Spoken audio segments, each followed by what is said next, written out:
నమస్తే. తెలంగాణ రాష్ట్ర ప్రభుత్వం విడుదల చేసిన గ్రూప్ 1 నోటిఫికేషన్లో మెయిన్స్ ఎగ్జామినేషన్ నందు పేపర్ 5లో ఒక ముఖ్యమైన అంశం డేటా ఇంటర్ప్రిటేషన్. ఇందులో 150 మార్కులకు గాను 50 మార్కులు డేటా ఇంటర్ప్రిటేషన్ నుండి వస్తున్నాయి. మొదటి 2 సెక్షన్లో సైన్స్ అండ్ టెక్నాలజీ ఉంటే థర్డ్ సెక్షన్లో data interpretation and problem solving.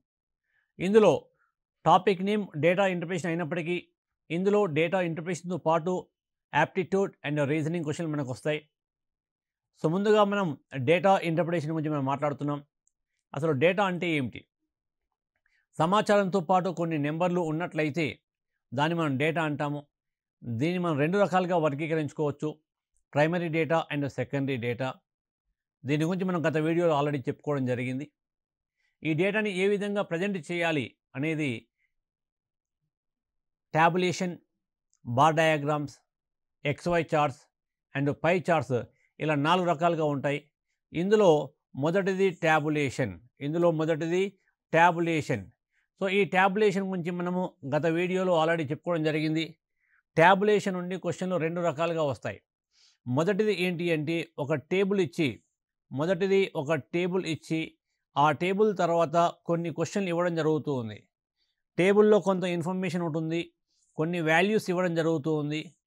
ఈ ప్రశ్నలన్నీ కూడా యావరేజ్, రేషియో అండ్ ప్రపోర్షన్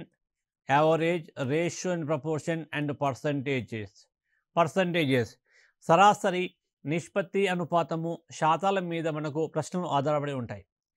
ఇందులో మనకు 5 స్మాల్ క్వశ్చన్స్, చిన్న ప్రశ్నలు 5 ఇస్తారు.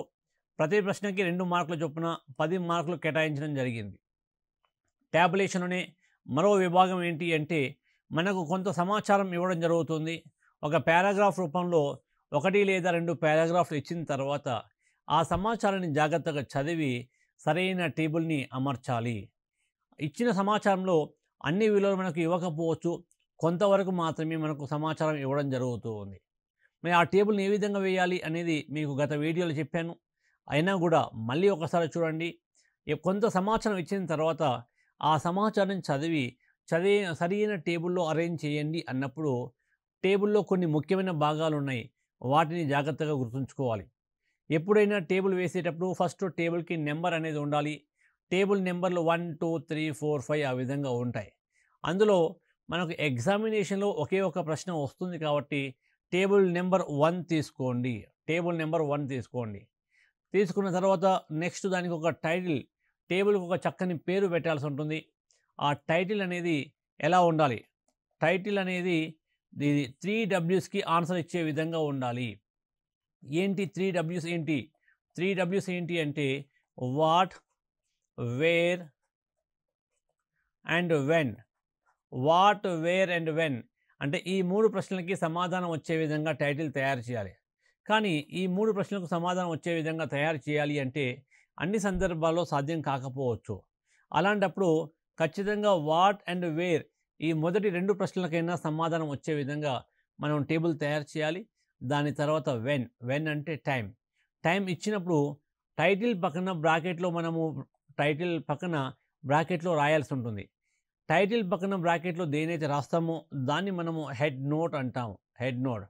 హెడ్ నోట్ అనేది కంపల్సరీ కాదు, అవసరమైతే తీసుకుంటాము, లేకుంటే దాన్ని వదిలేయడం జరుగుతుంది. సో ఇప్పటివరకు మనం 3 పాయింట్స్ చెప్పుకున్నాం: table number, title, head note. దీని తర్వాత మనకు ఈ టేబుల్ అరేంజ్ చేయాలి అన్నప్పుడు sub titles of rows and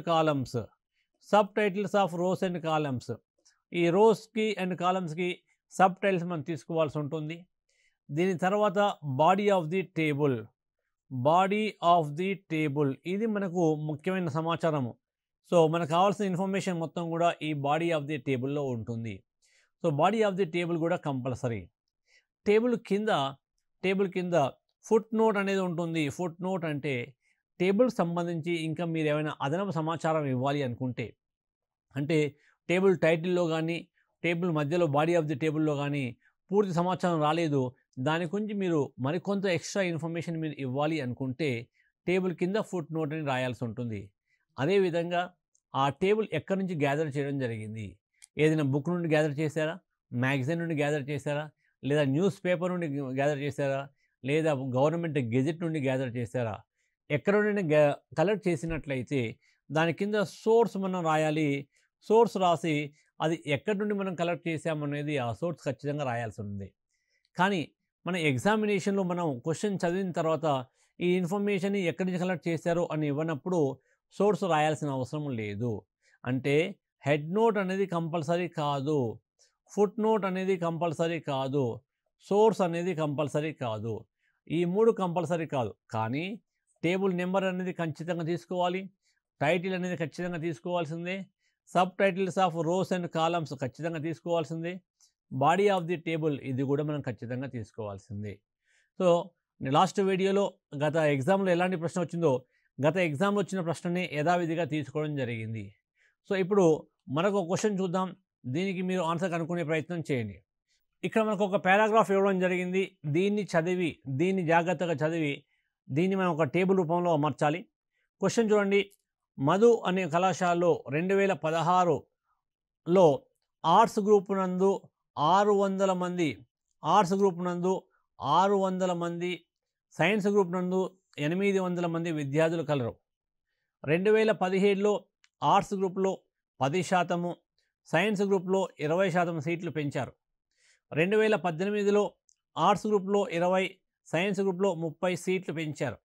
మొదట మనకు శాతము అని ఇవ్వడం జరిగింది. అంటే 2016లో ఆర్ట్స్ గ్రూప్లో విద్యార్థుల సంఖ్య మనకు 600 ఇచ్చారు. సైన్స్ గ్రూప్లో విద్యార్థుల సంఖ్య 800 ఇవ్వడం జరిగింది. 2017లో ఆర్ట్స్ గ్రూప్లో 10% పెంచారు. అదేవిధంగా సైన్స్ గ్రూప్లో కూడా ఆర్ట్స్ గ్రూప్లో 10%, సైన్స్ గ్రూప్లో 20% సీట్లు పెంచడం జరిగింది. 20% సీట్లు పెంచారు. 2018లో ఆర్ట్స్ గ్రూప్లో 20 సీట్లు, అంటే 2017లో పర్సంటేజ్ ఇవ్వడం జరిగింది. 2018లో పర్సంటేజ్ కాకుండా 20 సీట్లు, సైన్స్ గ్రూప్లో 30 సీట్లు అని ఇవ్వడం జరిగింది, పెంచారు.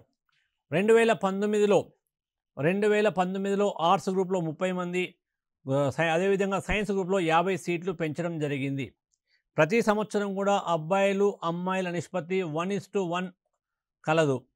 ప్రతి సంవత్సరం 40% మంది అబ్బాయిలు, అదేవిధంగా 80% మంది అమ్మాయిలు హాస్టల్లో ఉంటున్నారు. 2016లో ఆర్ట్స్ వారికి 20,000, సైన్స్ వారికి 30,000 ఫీజు కలదు. 2017, 18, 19 సంవత్సరాలు ఆర్ట్స్ వారికి ఫీజు వరుసగా 22,000, 25,000, 25,000, సైన్స్ వారికి వరుసగా 35,000, 40,000, 40,000 కలదు.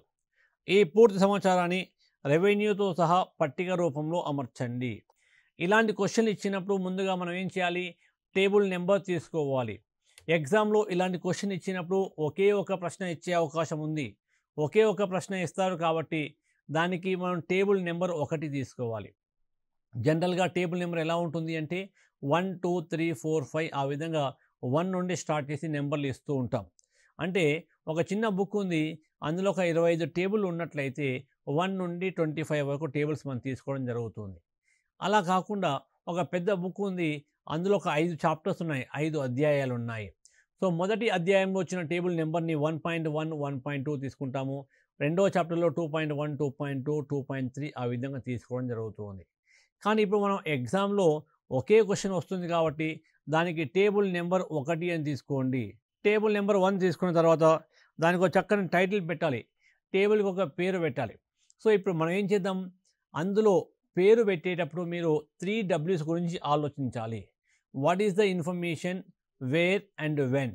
వెన్ అన్నప్పుడు ఇక్కడ క్వశ్చన్ మనకి ఏ విధంగా ఉంది? వెన్ అంటే టైం. టైం అనేది ఎక్కడి నుండి ఎప్పటి వరకు ఇచ్చారు? 2016 నుండి. టైం అనేది 2016 నుండి 2019 వరకు అనేది టైం మనకి ఇవ్వడం జరిగింది. 2016 నుండి 2019 వరకు మనకు టైం ఇవ్వడం జరిగింది.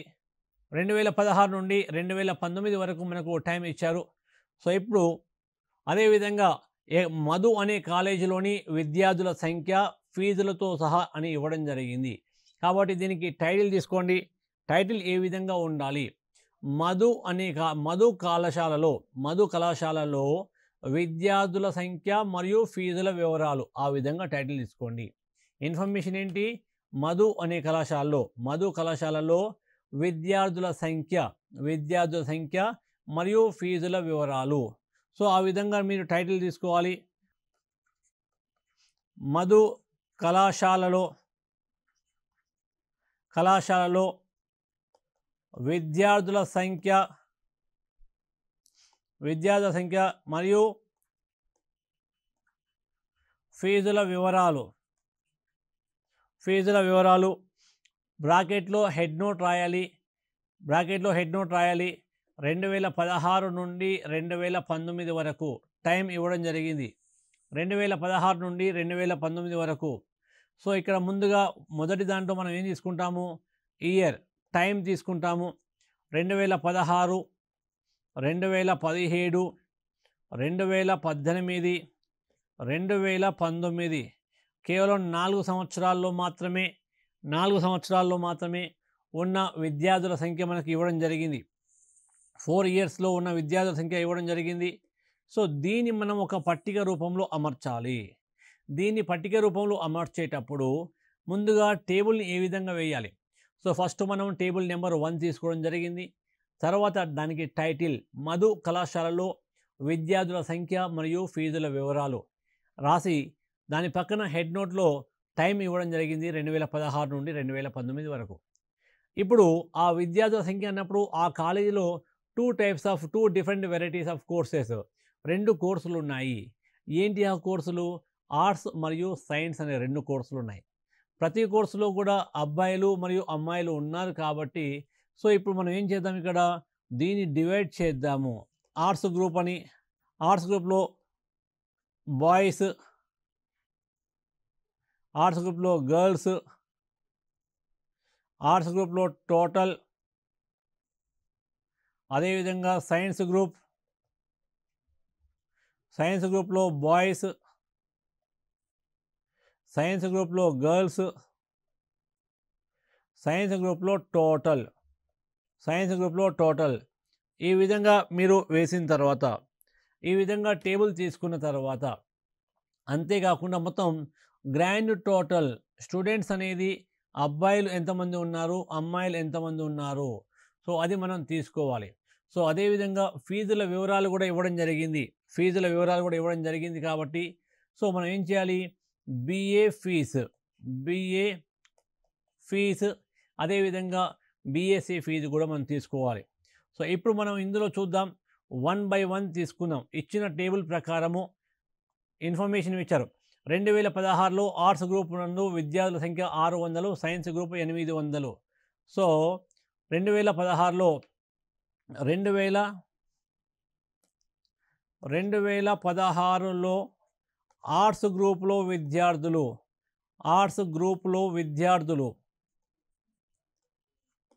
గ్రూప్లో విద్యార్థుల సంఖ్య 600. అదేవిధంగా క్వశ్చన్లో ఇచ్చిన డేటా ప్రకారము అబ్బాయిలు అమ్మాయిలు ఎంత, ప్రతి సంవత్సరం కూడా వారి యొక్క నిష్పత్తి 1:1 రూపంలో ఉంది కాబట్టి so boys girls equal to 1:1 ఇచ్చారు.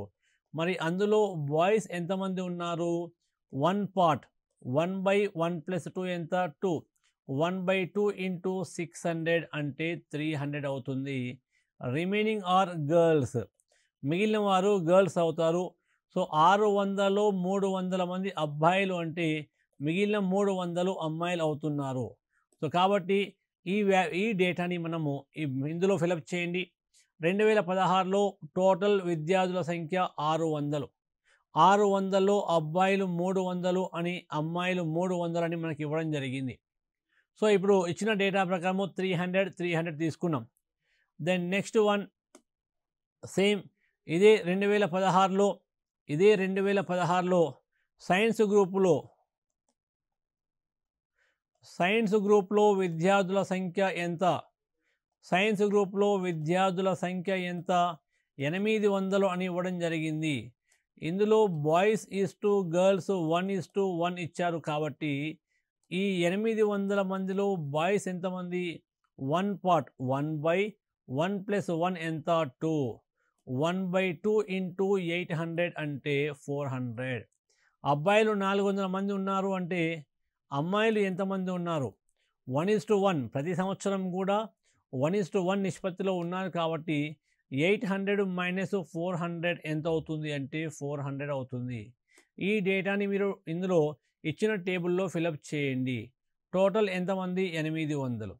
అందులో అబ్బాయిలు 400, అమ్మాయిలు కూడా 400 ఇచ్చారు. అబ్బాయిలు 400, అమ్మాయిలు కూడా 400 ఇవ్వడం జరిగింది. ఇప్పుడు మనకు ఇచ్చిన క్వశ్చన్ ప్రకారము 2017లో ఆర్ట్స్ గ్రూప్లో 10%, సైన్స్ గ్రూప్లో 20% సీట్లు పెంచారు.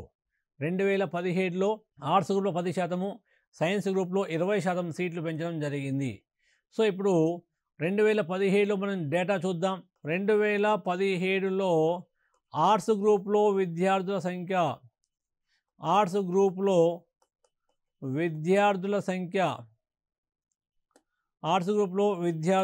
ఎంతమంది అండి? విద్యార్థుల సంఖ్య ఎంత? 10% పెరిగారు. 10% పెరిగారు అంటే 110%. 600లో 110% అంటే 110% of 600. It is equal to 110/100 into 600. ఈ 2 సున్నాలు క్యాన్సిల్ అవుతాయి. 110 ఇంటూ 6 660. అంటే 2017లో ఆర్ట్స్ విద్యార్థుల సంఖ్య ఎంతమంది ఉన్నారు? 260. బాయ్స్ ఈజ్ టు గర్ల్స్ ప్రతి సంవత్సరం కూడా 1:1 అని చెప్పుకున్నాం మనం. సో ఇప్పుడు ఆర్ట్స్ గ్రూప్లో బాయ్స్ ఎంతమంది ఉన్నారు?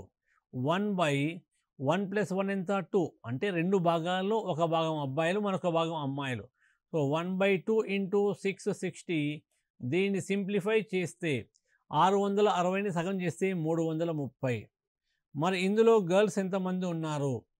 మొత్తం 660లో బాయ్స్ 330 మైనస్ చేసినట్లయితే మిగిలిన వారు 330. అంటే మీరు ఈ ట్యాబులేషన్లో ఇన్ఫర్మేషన్ ఇచ్చినప్పుడు ప్రతి అంశాన్ని మీరు ఈ విధంగా స్టెప్ రూపంలో రాస్తూ ఆ వాల్యూస్ని మీరు టేబుల్ ఫామ్లో రాయాలి. సో సైన్స్ గ్రూప్లో 2017లో ఆర్ట్స్ గ్రూప్లో మొత్తం 660. 660లో అబ్బాయిలు 330 అని, అమ్మాయిలు 330 అని మనకు తెలిసిపోయింది. దెన్ నెక్స్ట్ వన్ సైన్స్లో 20% విద్యార్థులు పెరిగారు అని ఇచ్చారు. సో సైన్స్ గ్రూప్లో విద్యార్థుల సంఖ్య ఎంత? 2016తో పోలిస్తే 2017లో 20% పెరిగింది. 20% పెరిగింది కాబట్టి 120% ఆఫ్ 800. So 120/100 into 800. దీన్ని సింప్లిఫై చేసినట్లయితే 2 zeros క్యాన్సిల్ అవుతుంది. 120 ఇంటూ 8 12 8s 96 కాబట్టి 96 పక్కన 0 రాయండి. 960. సో 2017లో సైన్స్ విద్యార్థుల సంఖ్య ఎంత అంటే 960. ప్రతి సంవత్సరం కూడా ప్రతి కోర్సులో కూడా అబ్బాయిలు అమ్మాయిలు 1:1 నిష్పత్తిలో ఉన్నారు. కాబట్టి ఇందులో బాయ్స్ ఎంత అంటే 1/1 + 1 ఎంత? 2. ఇందులో 960లో సగం. సో 960లో సగం ఎంత? 2 4 8 2 8 16 480. సో బాయ్స్ 960లో బాయ్స్ ఎంతమంది? 480. మరి గర్ల్స్ ఎంతమంది అంటే మిగిలిన వారు గర్ల్స్ అవుతారు. కాబట్టి సో ఎంతమంది ఉన్నారు? 480 మెంబర్స్ ఉన్నారు. సో 960లో 480 అబ్బాయిలు 480 అమ్మాయిలు ఉన్నారు. ఇది 2017లో ఉన్న విద్యార్థుల సంఖ్య. 2017లో ఉన్న విద్యార్థుల సంఖ్య ఇచ్చారు. 2018లో ఎంతమంది ఉన్నారు? 2018లో ఆర్ట్స్ గ్రూప్లో 20 మంది, సైన్స్ గ్రూప్లో 30 సీట్లు పెంచారు.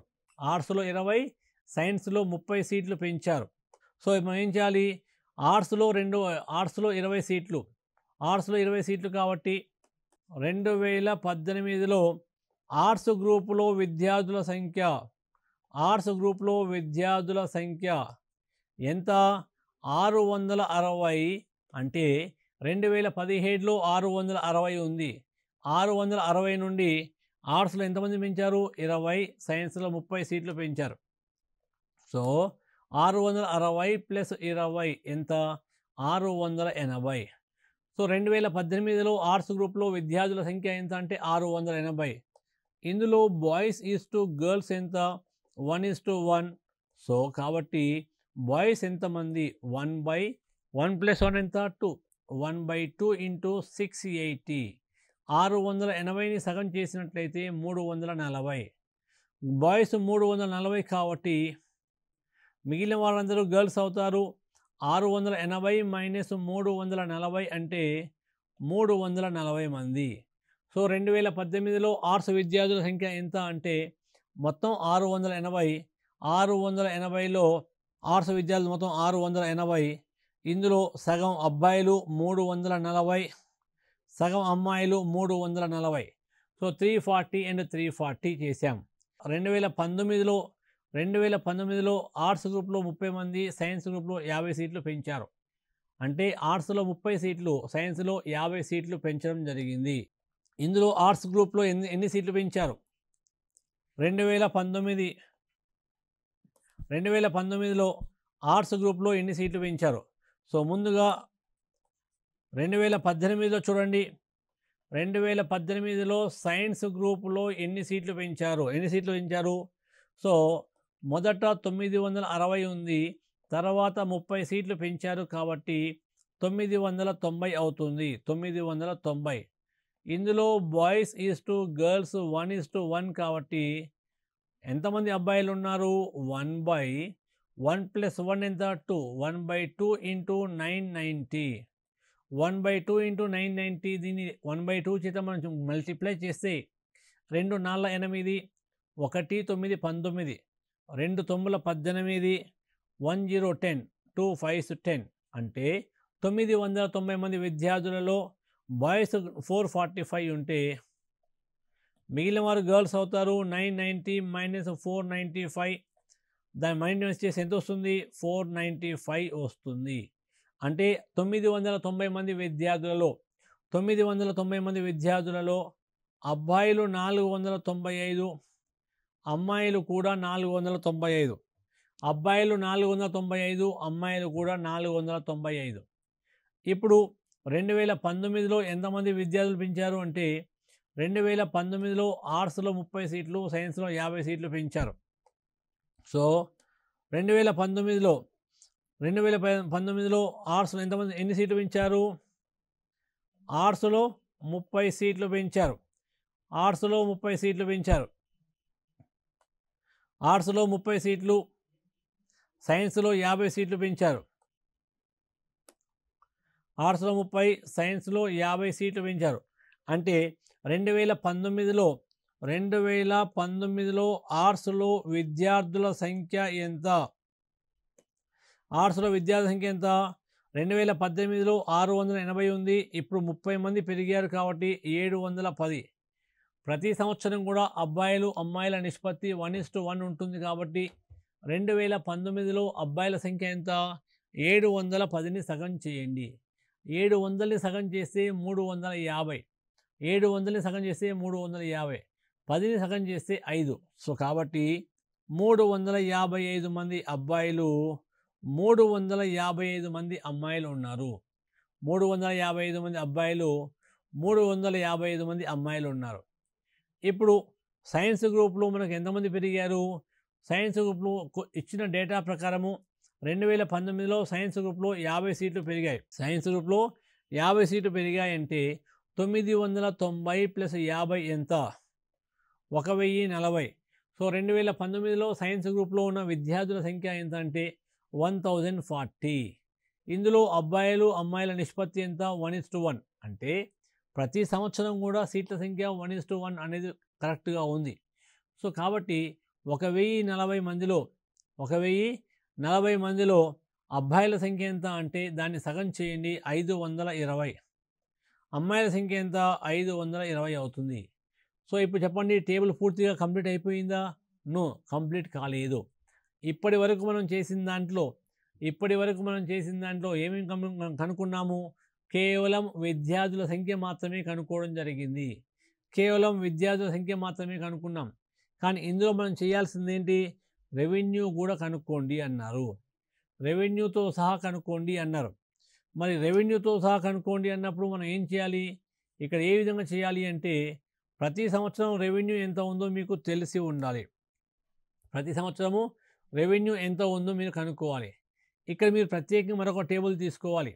మరొక టేబుల్ తీసుకొని ఇక్కడ ఆర్ట్స్ గ్రూప్లో ఉన్న విద్యార్థుల సంఖ్య ఎంత, అదేవిధంగా సైన్స్ గ్రూప్లో ఉన్న విద్యార్థుల సంఖ్య ఎంత, ఆర్ట్స్ గ్రూప్లో ఉన్న ఫీజు వివరాలు ఎంత, సైన్స్ గ్రూప్లో ఉన్న ఫీజు వివరాలు ఎంత, వాటిని మనము కనుక్కోవాల్సి ఉంటుంది.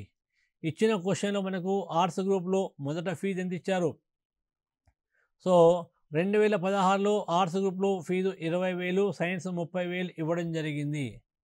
ఆర్ట్స్ గ్రూప్లో విద్యార్థి సంఖ్య ఎంత? 600. మరి ఫీజు ఏ విధంగా ఇచ్చారు చూడండి, 30,000, సైన్స్లో 50,000 ఇచ్చారు. ఆర్ట్స్ గ్రూప్లో వారి యొక్క ఫీజు ప్రతి సంవత్సరం 40% మంది అబ్బాయిలు. సో 2016లో ఆర్ట్స్ గ్రూప్లో 20,000, సైన్స్ గ్రూప్లో 30,000 ఫీజు ఉంది. 20,000, 30,000, 20,000, సైన్స్ గ్రూప్లో 30,000. సో ఆర్ట్స్ గ్రూప్లో 20,000, సైన్స్ గ్రూప్లో 30,000 ఉంది. అదేవిధంగా ప్రతి సంవత్సరం ఫీజు ఏ విధంగా పెరుగుతూ ఉంది? ప్రతి సంవత్సరం ఫీజు ఏ విధంగా పెరుగుతుంది? మొదట 20,000, 30,000 ఉంది. 2017, 2018, 2019 సంవత్సరాల్లో ఆర్ట్స్ వారికి ఫీజు వరుసగా ఎంత ఉంది? 22,000, 25,000, 25,000, 22,000, 25,000, 25,000 అని మనకి ఇవ్వడం జరిగింది. అదేవిధంగా సైన్స్ గ్రూప్లో ఫీజు ఏ విధంగా ఉంది? సైన్స్ గ్రూప్లో ఫీజు ఏ విధంగా ఉంది? 2017, 2018, 2019లో వారి యొక్క ఫీజు ఏ విధంగా ఉంది అంటే 35,000, 40,000, 40,000, 35, 40, 40. సో 35,000, 40,000, 40,000, 40,000. సో ఈ విధంగా మనం ఇప్పటిదాకా ఏం చేసాం? మనము పూర్తిగా మనము ఇచ్చిన డేటా ఆధారంగా, క్వశ్చన్లో ఇచ్చిన డేటా ఆధారంగా విద్యార్థుల సంఖ్య కనుక్కోవడం జరిగింది. విద్యార్థుల సంఖ్య ఆర్ట్స్ గ్రూప్లో ఎంతమంది ఉన్నారు, సైన్స్ గ్రూప్లో ఎంతమంది ఉన్నారో కనుక్కున్న తర్వాత చివర ఇంకొక లైన్ ఇచ్చారు క్వశ్చన్లో. ఏంటి? రెవెన్యూతో సహా పూర్తి వివరాలు కనుక్కోండి, రెవెన్యూతో సహా పూర్తి వివరాలని టేబుల్లో అమర్చండి అన్నారు. సో ఇప్పుడు రెవెన్యూ ఎలా కనుక్కుంటాము అంటే ఆర్ట్స్ విద్యార్థుల్లో రెవెన్యూ ఎంత ఉంది అంటే ఆర్ట్స్ విద్యార్థులు ఎంతమంది? చిన్న హింట్ ఇస్తాను, దాన్ని మీరు హోంవర్క్ లాగా చేయండి. ఆర్ట్స్ గ్రూపులో 600 మంది విద్యార్థులు ఉన్నారు. 2016లో ఆర్ట్స్ గ్రూప్లో 600 మంది విద్యార్థులు. వారి యొక్క ఫీజు ఎంత ఉంది అంటే 20,000. పక్కన మీరు మరొక కాలం తీసుకొని ఏం చేయాలి? ఆర్ట్స్ గ్రూపులో 2016లో ఉన్న 2016లో వచ్చిన మొత్తం ఫీజు 600 × 20,000 చేయాలి. అదేవిధంగా 2017లో ఆర్ట్స్ గ్రూప్లో వచ్చిన మొత్తం విద్యార్థుల సంఖ్య ఎంత? 660. 660 × 35,000 చేయండి. 2018లో ఆర్ట్స్ గ్రూప్లో ఉన్న విద్యార్థుల నుండి వచ్చిన ఫీజు ఎంత? ఆర్ట్స్ గ్రూప్లో 680 మంది ఉన్నారు. 680 వారి యొక్క ఫీజు ఎంత? 25,000. సో 680 × 25,000 చేయండి. 2019లో ఎంత? 710 మంది విద్యార్థులు. 710 × 25 చేయాలి. ఇవన్నీ చేసిన తర్వాత టోటల్ ఫైండ్ అవుట్ చేయండి. దెన్ నెక్స్ట్ వన్ ఆర్ట్స్లో టోటల్, నెక్స్ట్ సైన్స్లో టోటల్ కూడా మీరు కనుక్కోవాలి. సైన్స్లో టోటల్ అంటే 2016లో సైన్స్లో ఉన్న మొత్తం విద్యార్థుల సంఖ్య ఎంత? 800. 800 ఇంటూ మొత్తం కలెక్టెడ్ ఫీజు ఎంత అంటే 800 × 30,000. దాన్ని మల్టిప్లై చేసి మీకు ఒక వాల్యూ వస్తుంది, రాయాలి. 2017లో మొత్తం వచ్చిన రెవెన్యూ ఎంత? సైన్స్ విద్యార్థుల నుండి 960. మొత్తం విద్యార్థుల సంఖ్య 960 × 35,000. 2018లో సైన్స్ విద్యార్థుల నుండి వచ్చిన మొత్తం ఫీజు ఎంత? 990 × 40,000 చేయాలి. అండ్ అదేవిధంగా 2019లో 1,040 × 40,000 చేయాలి.